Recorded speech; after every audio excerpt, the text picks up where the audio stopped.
Hi everybody, it's Amy, also known as Aussie Stitcher in Texas, here on Flosstube and over on Instagram, here for Flosstube number 16. So thank you to everybody who's been watching my videos, liking and subscribing, and hello to any of my new viewers and subscribers.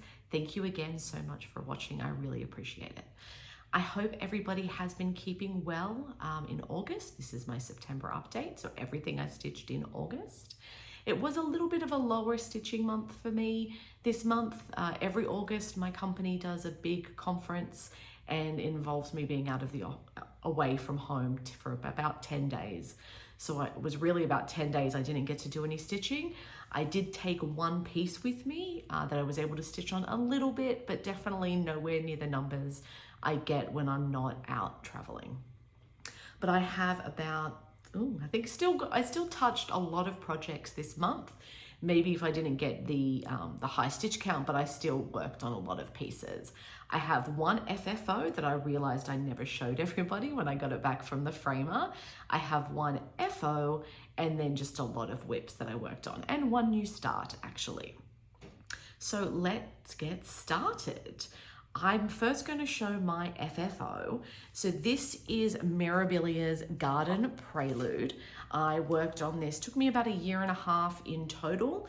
It is using all the called for fat flosses and beads and things like that. I just changed up the fabric to be a little bit more pretty in my mind. So here she is. Let me see if I can bring it in without the glare of my lights. But that's her. Took her to Michael's to have her framed. They did a fantastic job.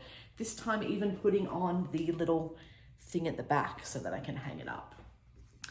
I do have a place where I want to hang up all my fancy ladies. I also have Andromeda that has been framed.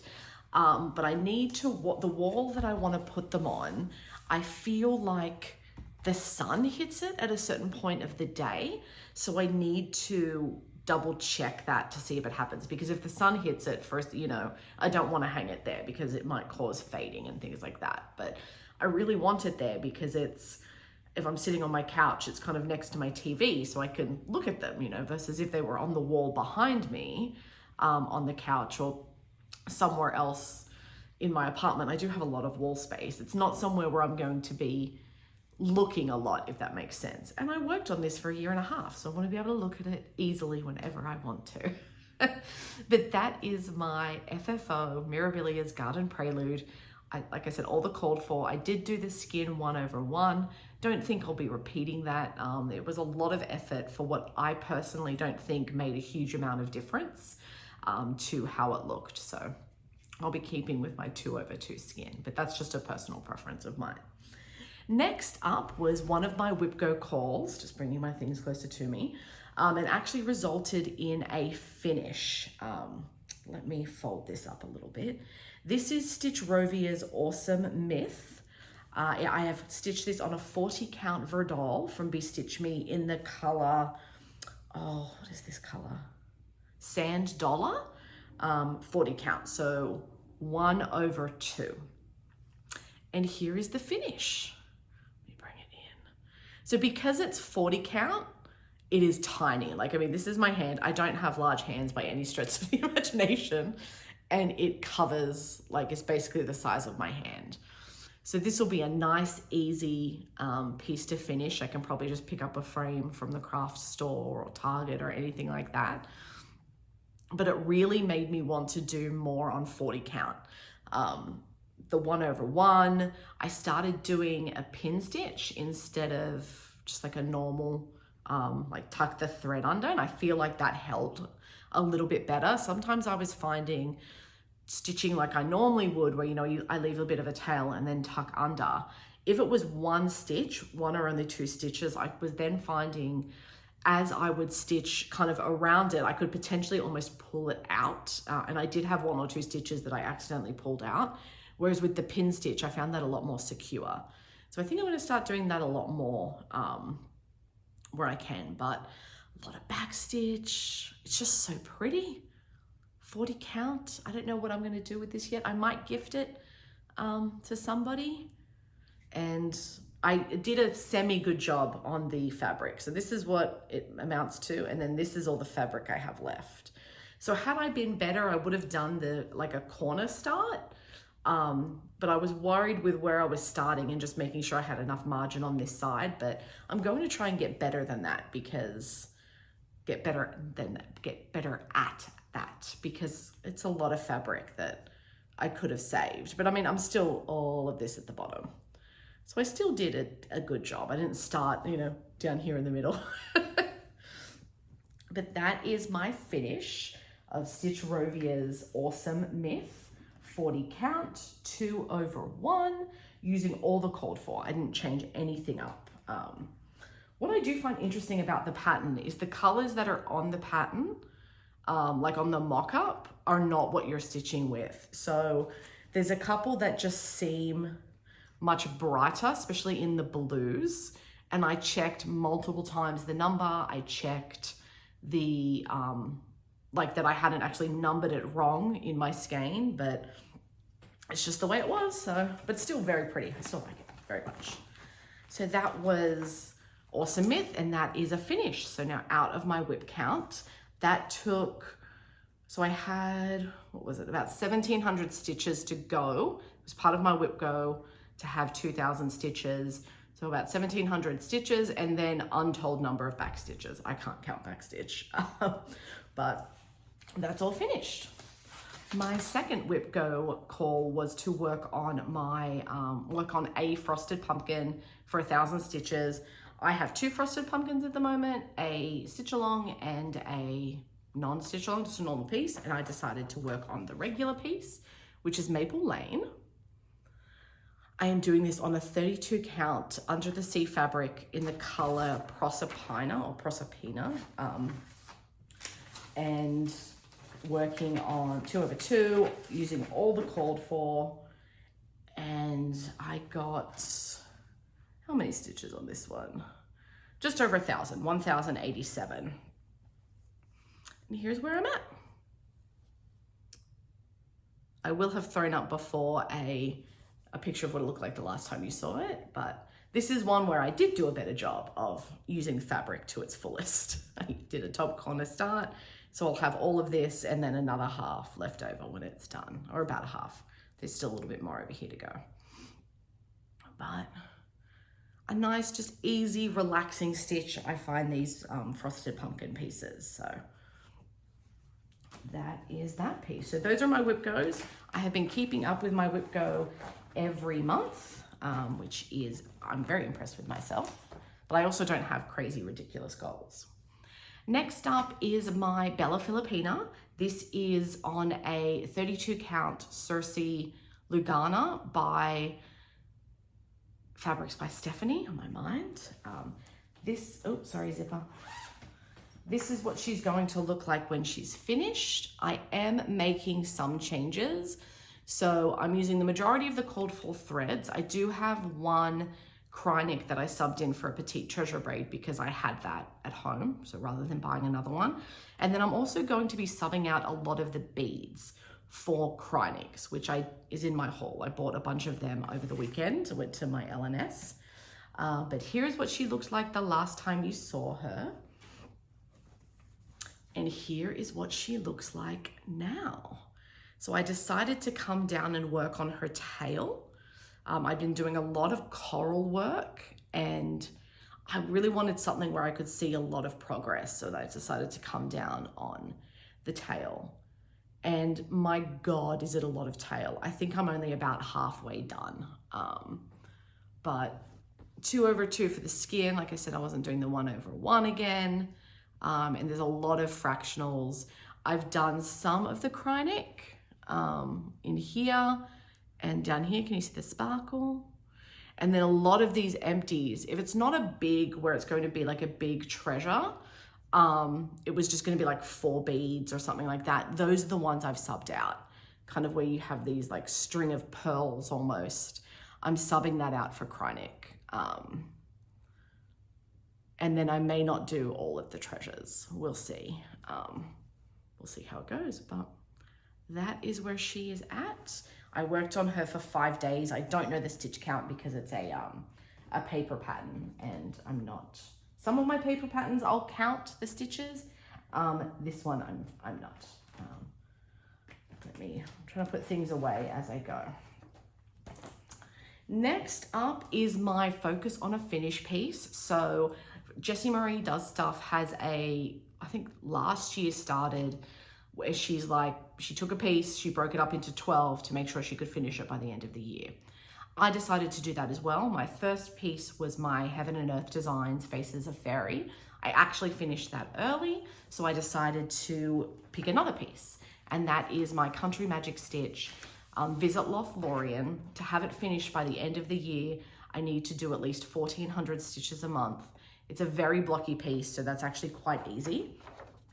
But here's what it will look like when it's finished, kind of those old-fashioned like travel posters style. I really like it. Like I said, lots of blocks, so nice, except kind of in here with all the, but for the most part, it's a lot of block.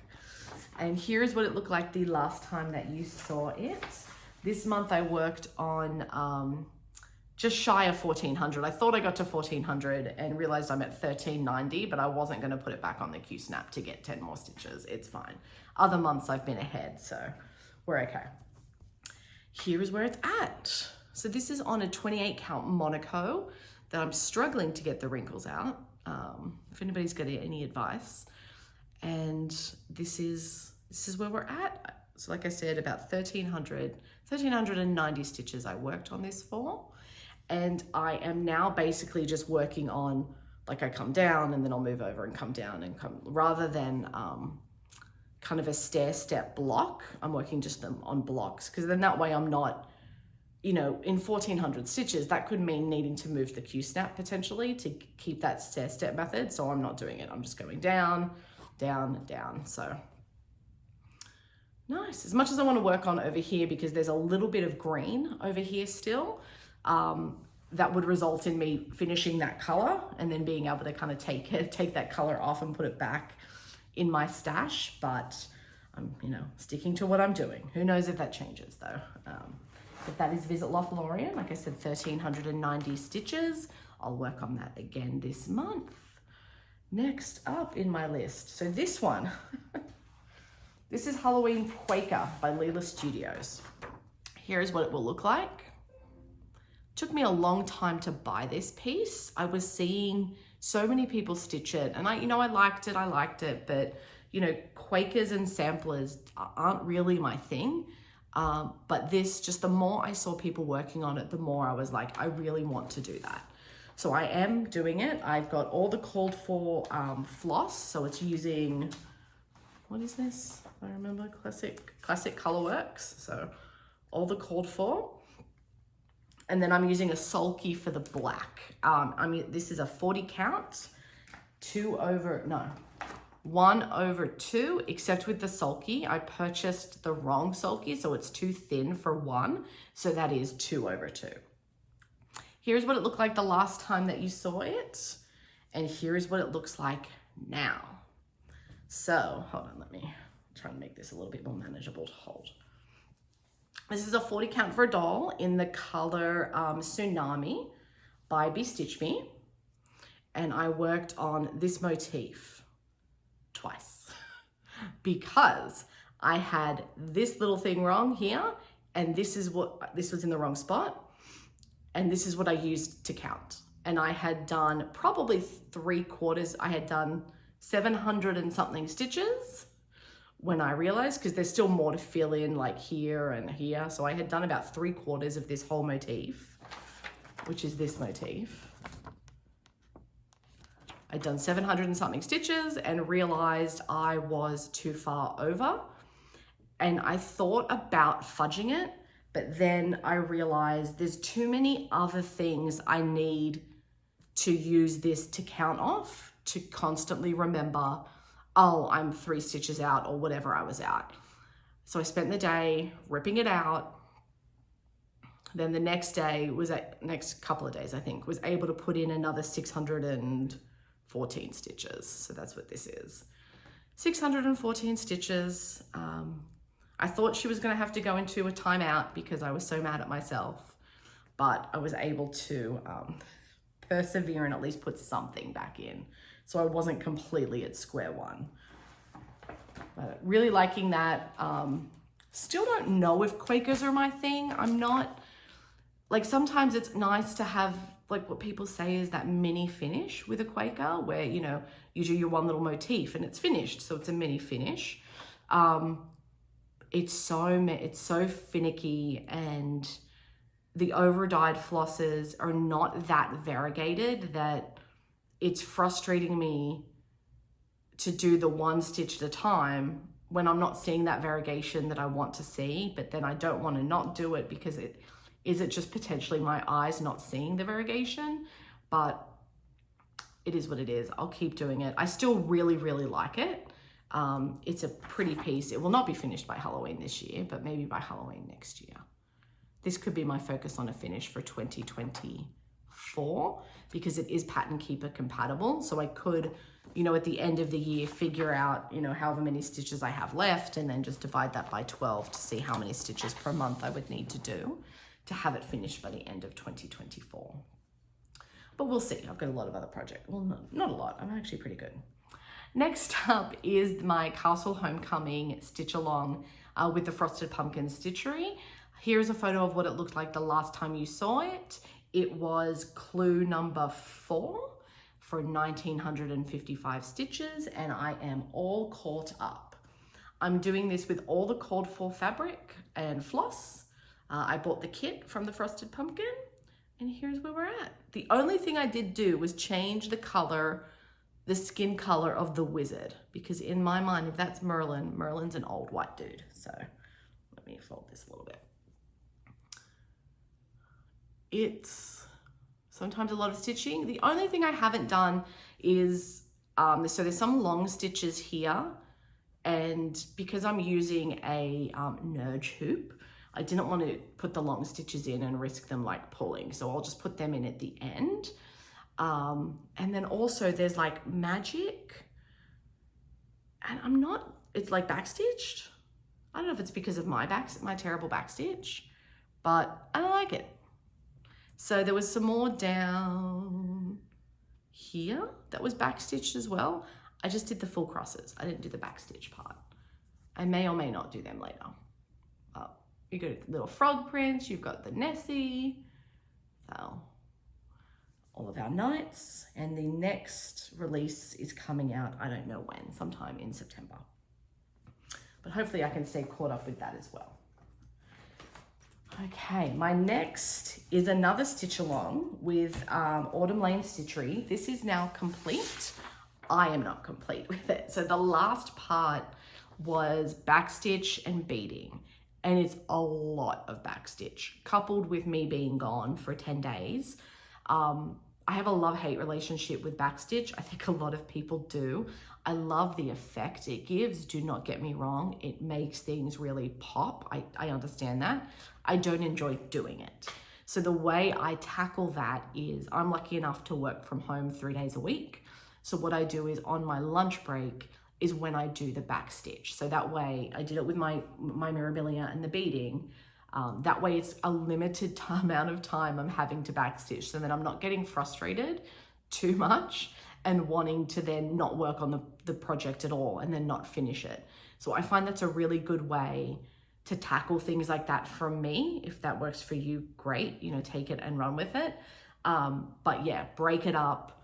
Don't just sit and think I've got to do this whole thing of backstitch, because here's what she looks like. The only backstitch that we had really done was in her face that had been released throughout the year, because it's a year-long stitch along, and then there was some here. I hadn't done these ones because there was some long stitches. I use a Q-snap, so I didn't want the long stitches to potentially get caught, so I hadn't done these ones, which clearly did not help myself. But yeah, so all we had done was in her face, and then that, and there is backstitch all up here.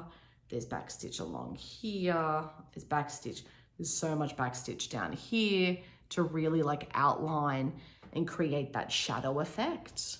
And her feet, and it's just a lot. So I needed to break that up for myself. Otherwise, the piece was going to risk never being completed. So here's what she looked like the last time you saw her. All the stitching as such was done. And I have been working on her slowly but surely, doing the back stitch. So here is where she's at now. If you can. So I've done all the kind of back stitch, probably from, if you think, skirt up. So in like her hair / branches, that was brutal, partly because my own fault. I had miscounted, where are we? Like down here. So I'm like 1 stitch too low. So not everything matched up completely, but I don't think you can tell, but just, I had to go a little rogue as far as just following the pattern as a guide, not the rule. And now I'm working on it, like her feet is where I'm up to. And the bottom, kind of just this little bottom part. Whoop. Down here. So she'll go back on my Q-snap, and I will continue this, you know, at about an hour a day, working on her on my lunch break until she is finished. Hopefully I'll get her finished this month, but we shall see. Now that she's off the Q-snap, putting her on is a little hard to motivate myself. But I'm doing that on the called for. It is a 32 count linen in the color Nightshade by Under the Sea Fabrics. I'm not a huge fan of working on linen, especially when you need to do backstitch. I feel like, and this could be because with linen, there's like, you should start in a certain point in the cross so your thread doesn't slip under. I may have started in the wrong spot. That's entirely possible. But I just feel like some of the stitches, when I'm backstitching, slip under. And then also because of the slubs, you know, some are thinner, some of the linen threads are thinner and thicker in places. So your X's aren't the same size all the time. And when you're doing backstitch, I feel like that's a little bit more noticeable, especially if you're doing a line of backstitch through the middle of the piece. So, you know, if you've got your 3 dots and you're putting your thread on the 2 end dots, not that middle dot. But the backstitch is wanting to go from that middle dot down. So it's not perfectly in the center of the X sometimes, just because of where the slubs are.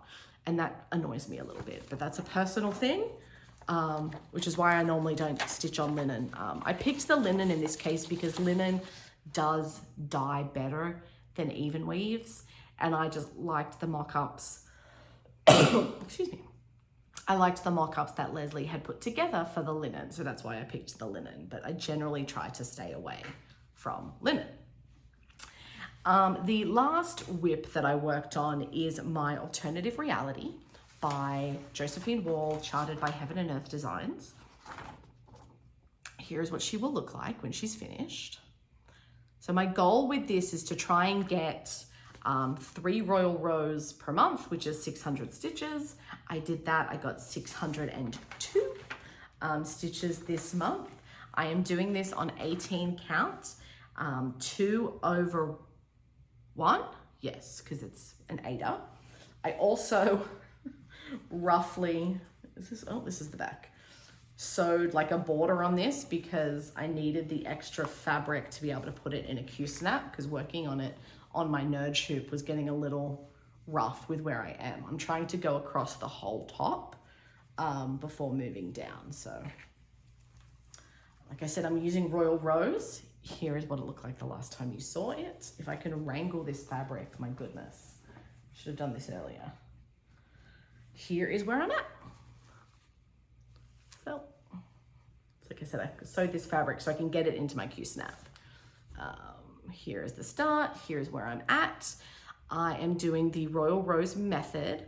I'm also trying to be very conscious of not leaving ninja stitches because I don't want to go back and do them. So what I am doing when there is, so you can kind of see up here, there is a ninja stitch, but the only reason I've left that as is because there's a lot more stitches in this next row. That's the only time I'm kind of doing a ninja, is if there's more in that next row and I'm just haven't started that row yet. When I start this row, I'll do that ninja stitch. So that's how I'm kind of tackling Ninja Stitches. Royal Rose, I'm really liking the Royal Rose. I have tried the stair-step method before and wasn't sticking to it. I think because in some HAEDs and other pieces, you're not always getting a lot of stitches in that square, in that 100 by 100 of that color. So I was like, if I'm only doing 2 stitches and then I'm having to park it, I was finding that quite frustrating. So I just wasn't sticking. I'd be going rogue, and then it's not a nightmare, but with a piece as big as this, I worry that it could become like that. But the Royal Rose method, because you're doing 2 squares, I just was finding that those 2 stitches might be 5 stitches, which was a little bit more palatable to me to, you know, thread up my needle for 5 stitches versus 2 stitches. So I'm hoping I can stick with that Royal Rose method. It is a struggle sometimes because, you know, I do want to see more of the piece come down, but I'm really trying to stick to working all the way across the top. And then what I think I'll do is, so all the way across the top and then come down on that side and work over. So kind of go back and forth rather than all the way to the top and then come back to the start, then all the way across and then come back to the start. I think I'm going to kind of snake it that way, because this side of I feel like, to me, obviously her dress, and she is, you know, beautiful, but this side is more dull to me in color wise, because it's like the real world versus the fantasy world with like the ruins, and although I think the confetti here will be hell, but I just think that I want to leave this more last than this more last. So that's another reason why I'm trying to stay strong and not just working my way down here to get all this pretty stuff, because then I'll be left with this, which just to me isn't as visually appealing. So I want to try and leave this stuff more last. So hence the back and forth. But look how, it's so pretty. It's going to take me 100 years. I resisted for a long time, but I am determined to do it, hence the 600 stitches a month minimum, plus it is on my WhipGo board, and it will be on WhipGo boards in the future to make sure that I'm getting progress on it. Like I said, the Royal Rose method is working really well for me. If you haven't tried it, you know, give it a try, and if it works for you, great. If it doesn't, you know, everybody stitches differently, but that is my kind of, not unicorn piece because I have it, but piece that will be finished probably in my 50s, which is okay. That is what it takes. Now I do have one new start, like I said, and that is the Fox by Cottage Garden Samplings. And I have left it on the other side of the room, so I will be back. Okay, I am back. Not that you guys noticed, because I will cut that bit out. But so this is the Fox by Cottage Garden Samplings. I've admired this for a long time. It's just so pretty. I don't like any of the others from the series. I shouldn't say I don't like them. I wouldn't stitch them. I think they're very pretty, but the Fox really grabbed me for some reason, and I don't know why, but she is stunning. I am doing this on a mystery fabric, and it's a mystery because I think I got it in the Black Needle Society, one of those boxes, and I cannot remember which, to be able to kind of go back and confirm what it is. I do know it's an even weave. I think it was a 32 count. I counted, it's more of a 35 now, based on, you know, things that shrink when they get dyed.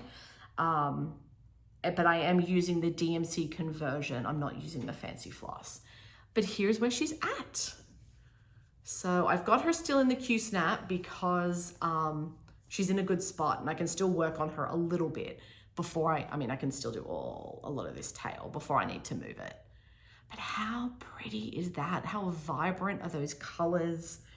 You know, strong orange. It's a very strong orange that when you look at it, you think would not work. But you know, when it's with the others, and it kind of makes it not so strong. I don't know what that verbiage is. It's really quite, you know, it's beautiful. She's stunning. And this is just on, I think it's an eighth, a fat eighth. So it's in my little Q-snap, but so pretty. So that is a new start. I had one finish, I have one new start, so my whip count stayed the same. I am planning on, you know, when you get in the mood, your moods change. You're in the mood to finish. I was in the mood to finish stuff. I am still in the mood to finish stuff. Whenever I finish one thing that doesn't give me that finish hangover the way a Mirabilia does, but when I finished my Awesome Myth by Stitchrovia, it made me really want to finish things so that I can have finished things and then bring new things in, because I want to try to not have, you know, 100 whips. Not that there's anything wrong with 100 whips. I'm not saying that at all. Just for me, that's not what I want. But I do want variety. So I think I have a dozen right now. One that is potentially UFO. I have not worked on it in a year, I think. But it's like 98% finished prior to backstitch. I'll throw up a photo of it. It is my Ursula Crest by Atomic Tiki Pins. I am, like I said, about 98, 99, I think. I think I've only got like 200 stitches left, but it's a lot of backstitch and I'm just not feeling it. I powered through that piece like nobody's business. Maybe I got burned out, maybe, but I don't have any desire to pick it up to finish it. I should, because like I said, it's only about 200 stitches done. Just get the stitching done. There's a little bit of backstitch that I know I should put in because it's Ursula, so I should put the Sea Witch in, but maybe I just don't do the rest of the backstitch and call it good. And maybe I pull it out again one day to do the rest of the backstitch. We'll see. But yeah, really not feeling it. But because I do have a finish, that means in my good old trusty logbook that I created, I can move my Awesome Myth from my works in progress section. And these are, oh God, I always forget, like the disc bound. So that means I can just rip out, quote, rip, where is it? So here's my Awesome Myth in my project keeper. I can just pull this out. So boom, page out, and then move it to, oh, that's my stash section, to my finishes section. So this, I think, is the perfect little system I've created. I've seen other logbooks and things like that where you have a whip section and then you have a finish section, and I feel like it's a lot of repetitive writing because you write it in the whip and then it becomes a finish, so you're rewriting it. Whereas this, because it's just the one piece of paper, it sits in the whip section when it's it sits in the pattern stash when it's still in my stash. It moves to the whip and then it moves to the finishes section, and I'm not having to rewrite things out, which I like. And my fox moved from the stash section to the whip section. Uh-oh. And I just pulled off the back page.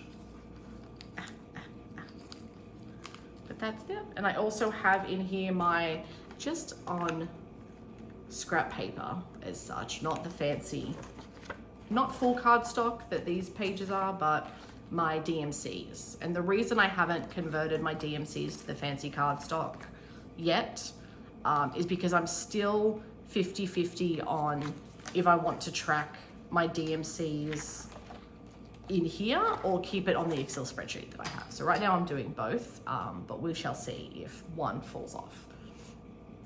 But that is my logbook all up to date. Let's look at haul. So I have a little bit of haul this month. Like I said, I picked up a bunch of Krynex, sorry for the crinkling, let's move that here, for my Bella Filipina, because I'm not going to do a lot of the beading. So I went to my LNS because I wanted to be able to like hold the beads and then, you know, go to the Krynex section. But I picked up 7 Krynex that I can't hold all at once. Okay, so here's these. So it's like a silver, a champagne-y, an orangey gold. This is a really light pink. And then we've got 2 beautiful blues and then like a rose purple color, lavender, I should say. So those are going to be used for my Bella Filipina.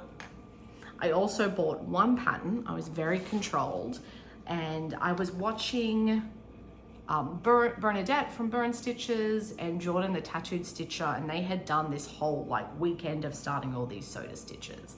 And I've seen Soda Stitch, I follow Soda Stitch on Instagram for a while, and kind of have been wanting to do something, and that just made me decide to do it. So I purchased the pop-up store bookstore because I love to read, even though I have a Kindle, so I don't have books as such anymore. But that is that one. Very cute. I may start that this month if I'm being naughty.